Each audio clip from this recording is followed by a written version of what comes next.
Right? So Jesus tells his apostles over and over and over again that he is going to die and he is going to be raised from the dead. And they didn't understand him, because nobody dies and is raised from the dead. Even after they see Lazarus raised from the dead, they realize that Jesus was the one who raised Lazarus, but there won't be a Jesus around if Jesus is dead. So they think he's talking in parables or riddles, or that he's saying something that he's not, right? But then Jesus dies. He goes to the cross and he dies, and they put him in the tomb. And the Pharisees, they go to Pilate.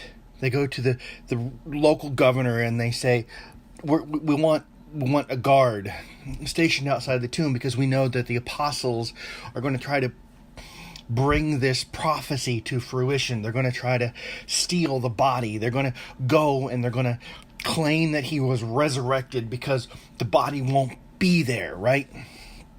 And Pilate, who had this encounter with Jesus, Pilate, who looked Jesus in the face and said, "What is truth?" And then, receiving no answer, looked into the eyes of truth itself and understood.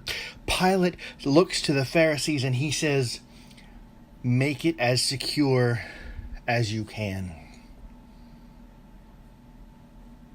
Make it as secure as you can. Don't take 2 sleepy guards who haven't had a break in weeks. Don't take 3 sleepy... Take a legion, take a platoon, take 100 guys, take a centurion and station him out there. Put all the men you want. Make it as secure as you can," he says.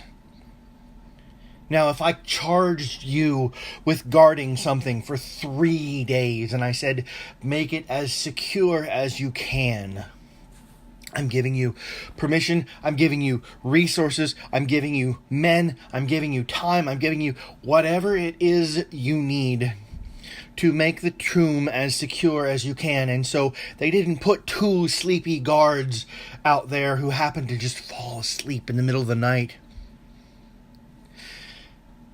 There were probably 100 men standing out there, sleeping and eating in shifts and watching. There was no way the apostles were going to come and steal the body. And the Pharisees wanted to make sure that the apostles couldn't come and steal the body, and Pilate was confused. Pilate had this experience with Jesus, and I bet he wanted to see what happened next. And so Jesus is in the grave, and he's there for a couple of days. And then, all of a sudden... Now, if you go and you look at the garden tomb, just up and to the left above the door, there's a spot in the stone that is different. Because it's not stone, it's an iron spike that was driven through the rock that was rolled in front of the door. It's an iron spike that was driven through. So it wasn't just the weight of the stone keeping it in place. It was an iron spike driven through the rock and into the rock wall there. And so on the 3rd day, there's 100 soldiers standing out front.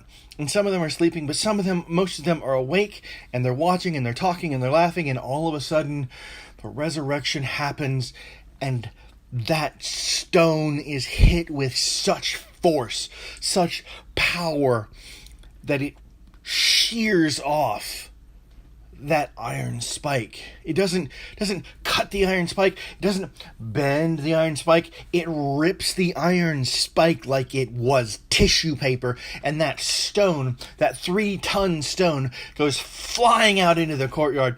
And the men are scattering like rats because there's this light coming out of the door. There's this light like you've never seen. There's this power the world has never experienced coming out of the door, and then standing in the doorway is Jesus himself, and those soldiers those soldiers look and they see Jesus and they scatter, they run, they are terrified because they do not understand, they cannot understand, they are not capable of understanding. But not one of them was executed. Do you know the punishment for abandoning your post in the Roman army? Do you know the punishment for falling asleep on watch? It was death, and yet these men were paid. Why were they paid? Because they were each brought before the judges. They were each brought before Pilate, and each and every one of them told the same story. There was a light brighter than any light you had ever seen. There was a sound so loud that it deafened you, a sound so loud that it hurt your ears, and the rock and the iron and the ground and everything just shook, and it just fell apart. Just the rock exploded away from the door, and they all told the same story. There was no variance. There was no reason to think that any of these 100 men were lying. And so the Jews write down in their Talmud that the apostles came and stole the body, even though they know that couldn't happen. Even though they had made it as secure as they could. And the triumphant, risen Jesus steps out of the door.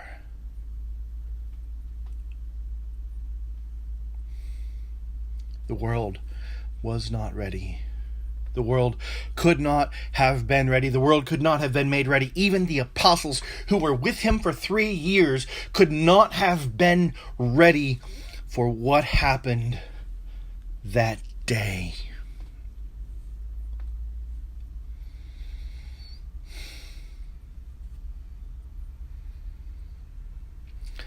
So why did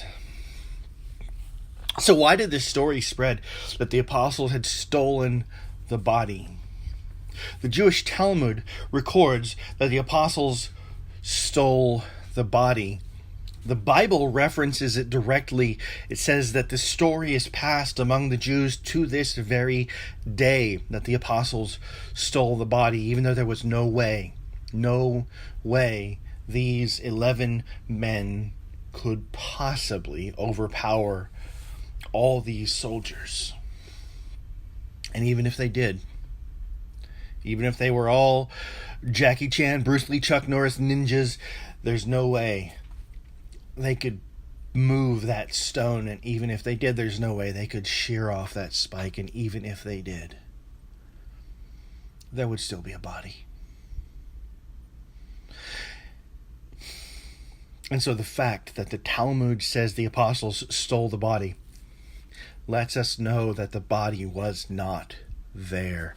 Listen, folks, if you want to disprove Christianity, if you want to nip this plant in the bud, if you want to stop this thing from spreading, if you want to cut this vine out at the root, all you have to do, folks, all you have to do is walk over to the tomb and show us the body.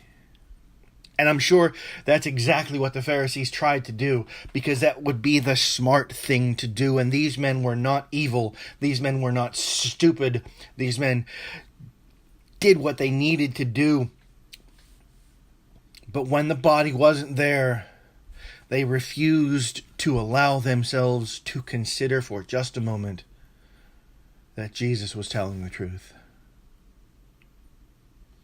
There's got to be some other explanation, they said. And so even today, when you go to the Garden Tomb, you can see that spot in the stone where the iron spike was sheared away, and you walk inside, and it's cool, and it's peaceful,